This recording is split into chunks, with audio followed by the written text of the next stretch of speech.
Hello everyone, I am back with a video that I know you've all been waiting for ages for. Yes, it's come around quite quick, this one. Oh, it's going really blurry. Why is it really blurry? Sorry about the focus. Yeah, I haven't done a video in... I don't remember the last time I did a video actually, but I thought I'd give you guys an update on my ears. So I'm assuming that the people that are subscribed because of that. Like I think I've done an MCM video once and a couple other bits, but my main stuff I feel like is my ear things. Maybe a bit more gaming at some point, but it's my ears at the moment. So I wanted to give you guys an ear update. Last time I did the ear video was after my surgery afterthoughts. Was that right, Duds? Yes, I think so. When did I have my surgery last time? I don't remember. Okay. I had cholesteatoma removal surgery, also known as, I'm not going to pronounce this right, a tympanoplasty? Tympanoplasty. I'm not sure on the pronunciation, but I'm sure it will be written in this video as the title, because I'm talking about that kind of thing again, which I'll get to. So I had a cholesteatoma, tympanoplasty, mastoid surgery operation in March of 2017. And I think I filmed the video that went up was obviously a little bit of the op and then a bit after, like a month after, and talking about how I was doing. I don't think I've done anything since then. Ooh, so there's a lot of catching up to do. I don't want to repeat myself too much about my general ear conditions. Because I feel like obviously I ramble a lot as I'm doing now already, and that would take a long time. So I'm just going to do, for anyone that hasn't seen my previous ear videos but for some reason is on this, if you are interested in knowing what I've got going on, I'm going to do a quick fire list. Well, not super quick fire, but try not to be as long as I normally am, right? So, since birth, basically, I've struggled with patulous eustachian tubes. If you're not aware what that is, what is it, Tasha? Now your tubes are open. That's what patulous means. It means open eustachian tubes. The eustachian tube connects here to here. Most people's are closed, but they open temporarily to equalise air pressure and things such as that, right? Mine are open pretty much all of the time, which means I suffer from autophony. Apparently I pronounced that wrong. It's meant to be autophony, but I like autophony. It sounds better to me. Tomato. Exactly.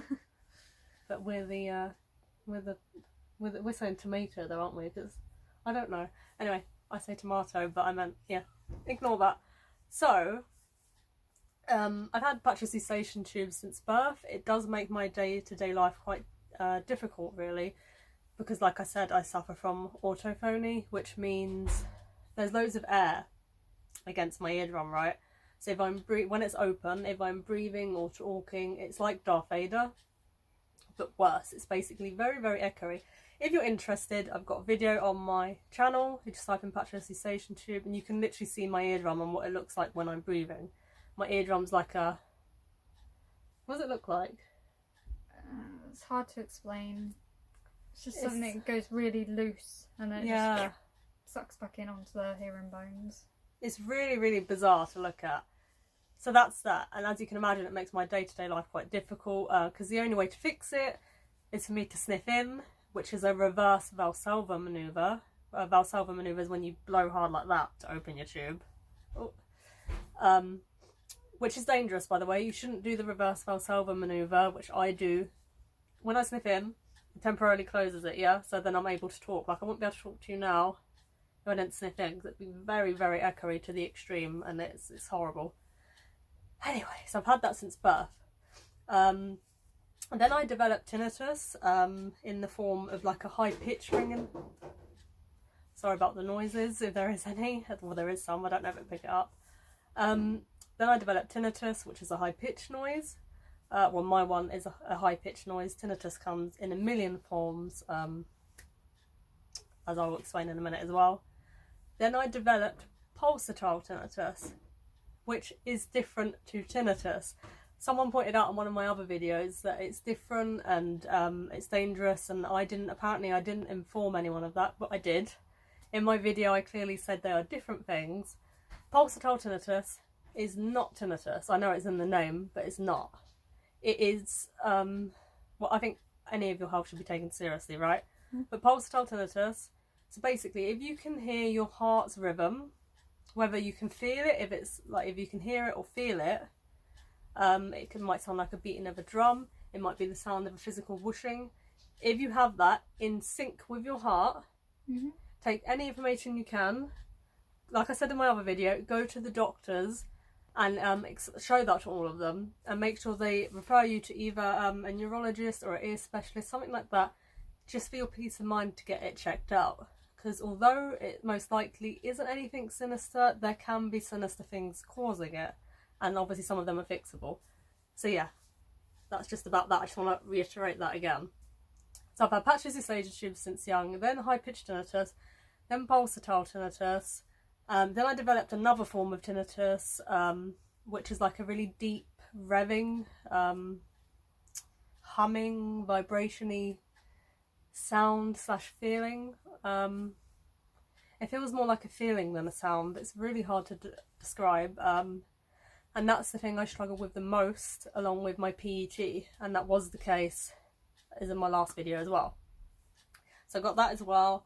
And then I found out I developed a cholesteatoma. From all my years of sniffing in, I developed cholesteatoma because the perfect kind of breeding ground for it is when, you know, a lot of open air space and it was all moist. Anyway, a cholesteatoma is a middle ear disease. Again, this is very serious. And there's no option really other than to get it removed, because eventually it will grow and cause a host of all other issues, and mine had eroded a lot of my eardrum and some of my hearing bones, I think. I'm not sure. Because he was surprised that you could hear. Yeah, I get a bit confused with the hearing bone bits, because I think at one point he said, oh, he's going to maybe move them to another area to see if I need them to bring them back or something. I can't remember what actually happened, but yeah. So I had the surgery to remove the cholesteatoma. It all went well. They rebuilt my eardrum, like the bits that was eroded, which I believe is like 3/4 of it, using a skin graft from another bit of my ear.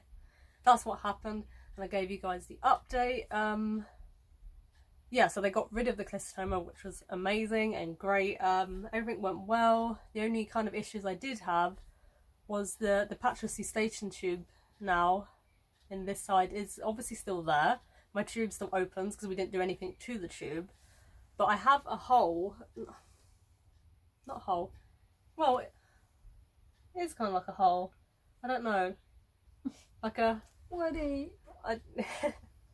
Well, you're not going to see it, but here, see, that's really echoey when I touch her, which I'm going to explain. Because I had mastoid surgery, so they had to cut behind my ear, as you would have seen, to get the cholesteatoma out, and obviously they got rid of some of my bone, right, my mastoid bone. I now have a pouch in the bone where like a tiny bit is missing, so I can press on it.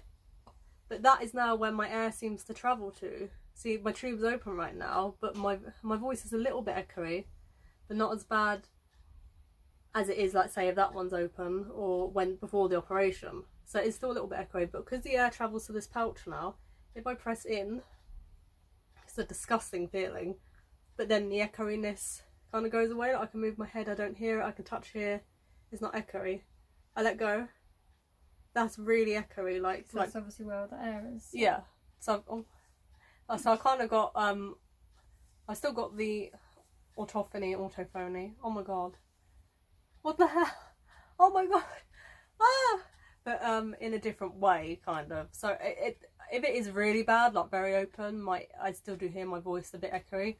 But it's more like if I'm moving my head on the pillow or whatever, I can hear that super echoey, like my hair. That's where I'm at. I'm still like that. Now fast forward to the bits you don't know. Sorry, that was 10 minutes. Believe it or not, I am actually trying to be quick. Am I doing alright, do you think? Still too much talking? Yeah. I'm trying, guys. I feel like it's just a lot to say. No, because if someone comes to this video first, yeah, you can say, go look through my other videos and you'll be able to see what actually happened before this. In this video, we're going to talk about straight to the point. Yeah. Instead of like redoing everything from videos you've already done before. Oh, well. Shit happens. Shit happens. As you can see, by the way, in my hair, I have a bit of hair, not that bit. That bit's just, I don't know what is happening. Why have I got like a nest at the back now? What is going on? But I do have a bit of hair here. What actually is that? It's your hair. Why is it doing that? But I do have a bit of hair here from where they shaved that comes out like that, and I can't literally see it. So sometimes I'm walking around. Because it curls. Yeah, and I've got this bit of hair. Anyway, sorry, fast forward. So I've still been the same as that. And what you guys don't know is I've since developed another issue which has taken a quite a big mental toll, really. I do try and keep things positive in what I say, because I do believe that whatever you, obviously everyone in life has different issues. And even before this new issue, you know, I struggle a lot, you know, depression, anxiety, panic attacks, a host of all other issues that have nothing to do with my ears, and then all the ear things, like, you know, everything being echoey and loud, and you sniff in, and then it pops open again, then you're out of breath, and you sniff in, and you're exhausted, and your voice is echoey, you know, deep revving all the time, you can't sleep because it's so deep, but then the high-pitched noise, then you can hear your heart whooshing, and then everything else. It's a lot. And then when you develop a new thing on top of that, it's hard. So what I developed is, we're not 100% sure, but I've seen 3 people about this, including my ear specialist, and I think we're leaning towards that it is Tonic Tensor Tympani Syndrome. I'm going to refer to that now as TTTS because it's a lot easier. The tympani muscle is one of the 2 muscles in your middle ear. You got the stapedius and the tympani. And the role of the tympani muscle is just generally in anyone, right? If you're outside and there's a sudden loud noise, it will retract, kind of, I don't know, it kind of prepares your ear for the loud noise without you realising. It's a subtle thing it does to protect your ear from loud noises. That's its role. Mine, we're pretty sure that's what it is. Mine keeps spasming for no reason.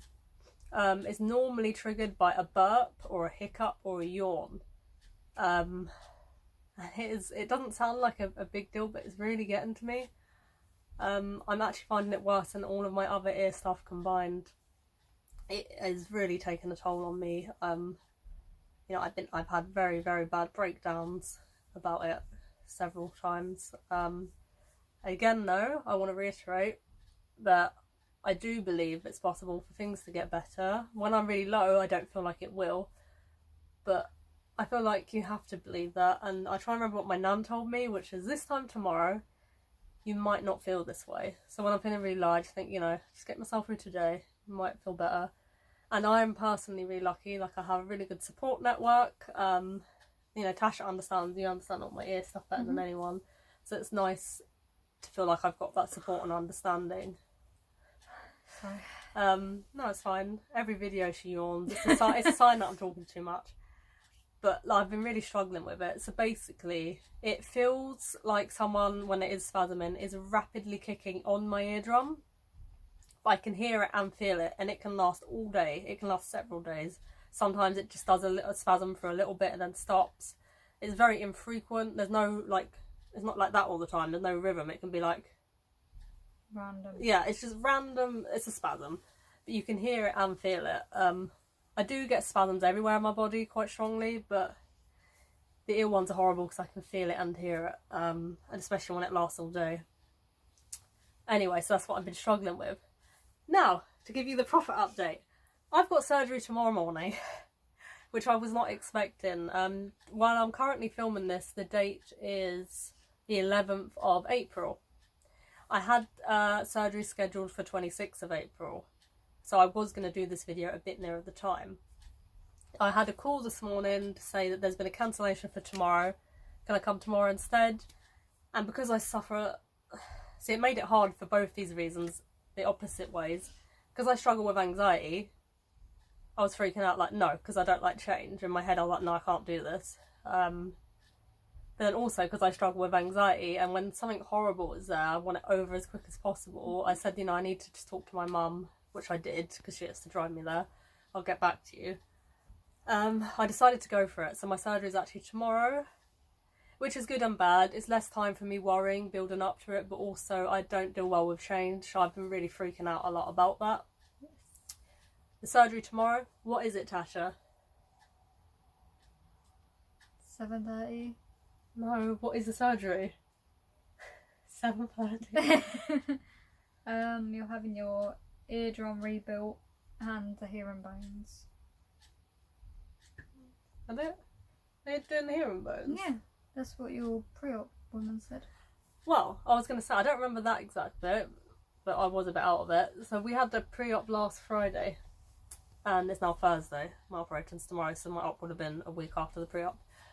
And I thought, because when I obviously discussed this with my surgeon, you know, last year, and then I went on the waiting list, he said, in terms of my patulous eustachian tubes, to try and help that, why don't we try stiffening the left eardrum like we did to the right to see if it lessens the impact of the autophony on the eardrum itself. If it's a bit stiffer, the autophony might not be as strong. We're not sure, but we'd rather take that step first because my eardrum's not in a great state anyway. So it's not like it would be harmful to me to do that anyway. Before considering bioplastic and things like that in the eustachian tubes, because I have been offered that. But that is permanent and it fills up your eustachian tubes. Because I also have the opposite issue of a bit of eustachian tube dysfunction as well. I know that doesn't make any sense. That's like being obese and anorexic, really. But my ears do have both these issues. Even my surgeon says it's a bit strange. But basically, I have a lot of blocked sinus issues as well. I'm worried that that would make that worse. And anyway, because it's permanent, I'd rather try.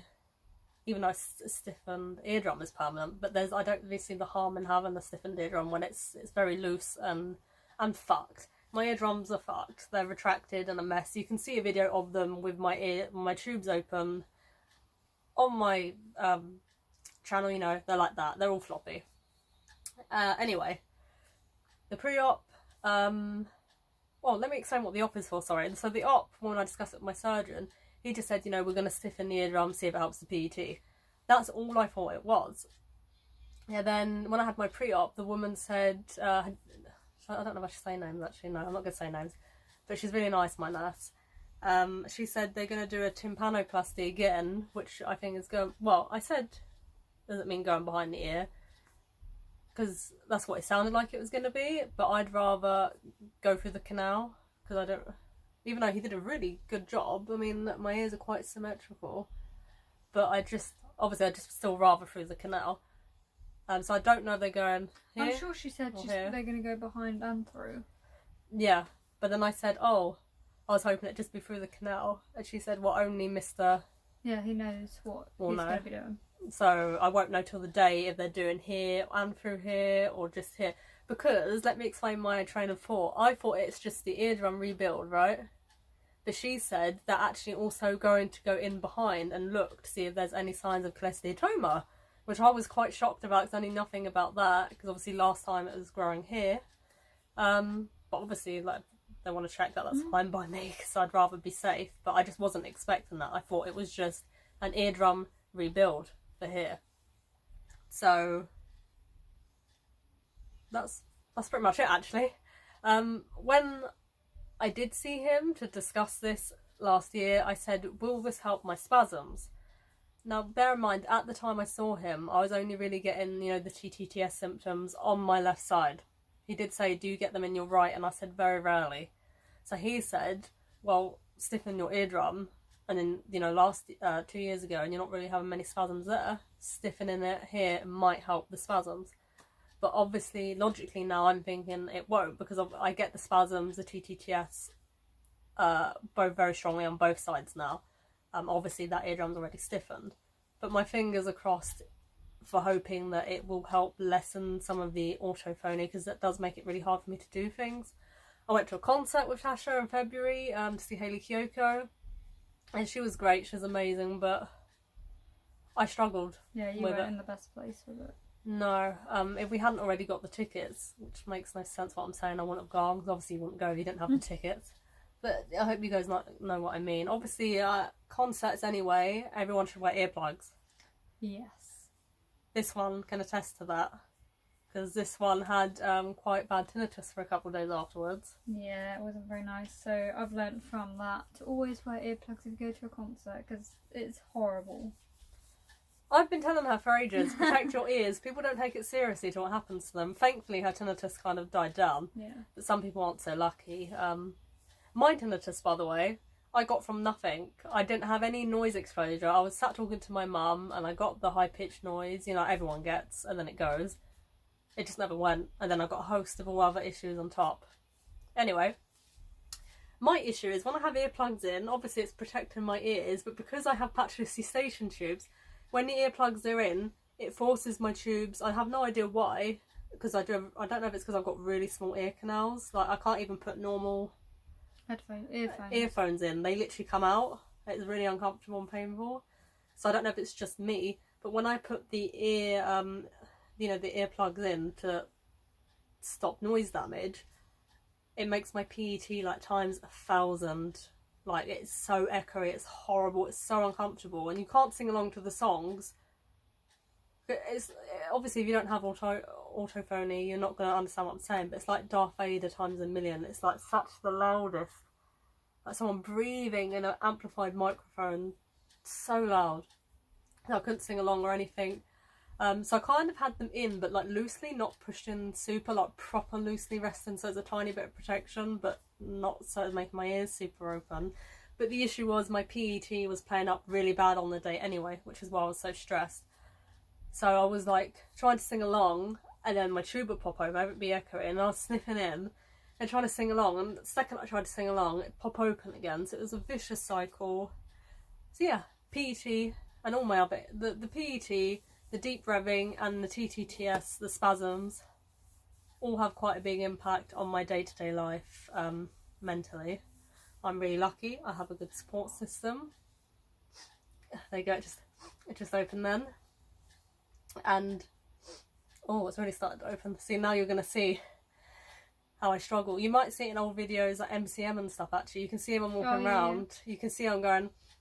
Because if I'm like holding the camera, I can't go like that to sniff. So you see me going, it looks like I'm just disgusting. Well, I'm disgusting, I suppose, but you can literally see that I'm struggling when I'm walking. And because the more laboured your breathing is, I find with patulous eustachian tubes, the more likely it is to pop open. And it's very frustrating. I can feel myself getting frustrated now. It's not even that bad. Anyway, so this is a really long intro to the video. So yeah, I'm having surgery tomorrow. I'm absolutely shitting myself because I have a lot of anxiety. I suffer from panic attacks. But I just want to say, oh God, I just want to say, if you do struggle with any ear conditions, any mental health conditions, you know, depression, anxiety, whatever it is, talk to someone. Like, I know it doesn't magic everything away when people say it's going to get better, because no one knows if anything's going to get better at the end of the day, but I feel like, well, I mean, hopefully it will, but I feel like talking it lessens that burden on your shoulders, and also there's always, I hope things are going to get better, and there's always, I've lost my train of thought, there's always, you know, the chance that we are going to learn to cope better. Like, my ears, I don't think they're ever going to be 100% normal. I've never had normal ears, actually, my whole life. I don't know what it's like to not have your tubes open and your voice echoey. So, and obviously millions of other things. But I feel like you do learn to cope better, like, well, hopefully you do. And I think just talking and reaching out is good anyway, just to lessen the weight on you. So please talk to someone if you're struggling with anything.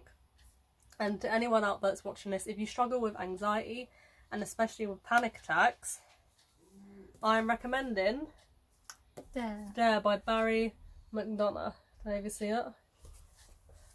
This book has changed my life. I had panic attacks since reading this? Yes, I have. I have indeed. But it has helped a lot in generally reducing how many I have in learning what's going on inside, and knowing that it's not going to kill me. It feels absolutely, if you've ever had a panic attack, like you know if you've had one, you feel like you're going to die. It is the scariest thing I've ever gone through. Obviously, I've had several of them. But this book, honestly, it's a godsend. I'm rereading it again. I just want to show you guys my bookmark my friend made my metal go on. Thank you, Kerry. But yeah, I just wanted to recommend this. I'm taking this tomorrow with me to read because I'm very scared and very anxious. And what you're going to see following this very long intro that I was meant to keep short is the best video ever. It's going to be my operation. I'm going to journal. I always said I'd keep you guys updated with my ears. Obviously, I didn't do anything because I didn't want to be depressing before, just saying, yeah, I've got spasms and I'm struggling. But at least now I've got something to say, like, yeah, I've got that, but, you know, I've got an operation and we're going to document the operation. So I will see you, next time you see any more, it's going to be me shitting myself tomorrow. And then I will, after that, you know, through the recovery process, I will document that and let you guys know how I'm doing. And yeah, so I hope you guys do enjoy this video. And like always, let me know down below what you're struggling with. And again, sorry if you're struggling with ear conditions, there's a really good website. I think I mentioned it before. Sure I did. I'm sure I did mention it in one of them, called Tinnitus Talk. It's like a forum. That's good if you're struggling with ear conditions, or any forum. I'm on loads of pages on Facebook for all my different things. Like I'm on a patulous eustachian tube one, a TTTS one, and it just helps make you feel less alone. So check them out, and let me, if you need someone to talk to me down below, and wish me luck. Shitting myself, but I got good support. Anything you need to add? Just that next time you see this, it will be early in the morning, and I'll be asking Aileen how she's feeling. And then I'll say I'm feeling shit. Yeah, and then when we get to the hospital, I will do little videos before op and everything, and then when she goes, while I'm waiting for her, so that will be interesting to see what we find and do with your mum. Eating at the cafe. And then when she's coming around as well, that's going to be the best bit. See what you might say this time. Actually, should I have this as a separate video? Because it's nearly half an hour long. I would, yeah. Right, okay, so ignore what I just said. If you obviously are interested in my surgery, that's going to be the next video on my channel, because I feel like this is too long to be an intro. Yeah, this is just a video by itself. So this is another rambling about... This is the pre-op talk. The pre-op talk of me rambling. But again, like I say, any ear conditions, go see someone. Find all the information you can. Go and see someone and get checked out. I do generally agree when people say you shouldn't Google your symptoms, because it also, you're going to die, or this, that, the other, you know? But with my ears, if Tasha never searched actually, I wouldn't know I have patulous eustachian tubes. I had it my whole life, and it got misdiagnosed, and they just said, you know, your hearing is normal, it's loud, you're just not used to it, even though I said it's echoey. And I have to keep sniffing in, like, no, you need to leave it, you need to leave it. And then she googled it one day, said it sounded like you've got patulous eustachian tubes, and I found a specialist, and then it spiralled from there, as has my ears, spiralled downward from there. I feel like I'm just getting worse and worse, actually. But yes, so this is a separate video. But if you're interested in the surgery, that'll be a separate video on this channel. And I just want to say thanks to everyone who has watched, and also I'm really sorry. Because if you are watching this, I'm guessing you're watching it because you have ear conditions, unless you're someone on my friends list. But I don't really think anyone on my friends list would really want to watch it. So I'm sorry if you guys are going through a lot of shit as well. And let's all just be there for each other and support each other, and hope we can all learn to cope better, or that things do get better. Talk to people, or you can talk to me. And I will see you when I have my surgery tomorrow. Bye. Bye.